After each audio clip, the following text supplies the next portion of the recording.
What are nanoantibodies? Why should you care about them? What do you do with them? To understand nanoantibodies, we first need to understand what nanoantibodies are. Antibodies are proteins produced by our immune system to help fight off infections caused by viruses, bacteria, and other harmful microorganisms. Antibodies have a Y-shaped structure with a specific regions called binding sites that can recognize and attach to harmful microorganisms like puzzle pieces. Nanoantibodies are just a VHH portion of antibodies, which means they're only about 1/10 the size of a normal antibody. They're also known as single domain antibodies or nanoantibodies. What makes nanoantibodies special is that they're much smaller and more versatile than regular antibodies. They are typically derived from a type of antibody found in llamas or alpacas called camelids. When a nanoantibody encounters its target, it binds and it prevents it from functioning properly. This can neutralize the harmful effects of the virus or prevent the cancer cell from dividing and spreading. One of the most exciting applications of nanoantibodies is in the field of medicine. Researchers are exploring their potential for treating various diseases, including viral infections, cancer,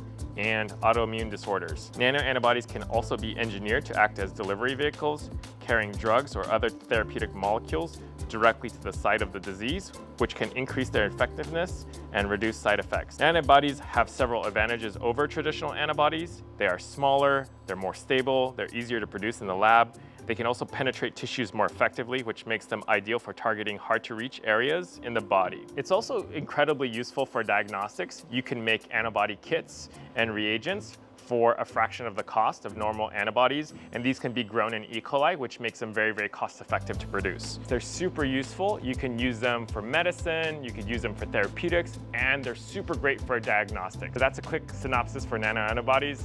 I hope you found this video useful. If you're interested in nanoantibodies for research, we have a link in the description below.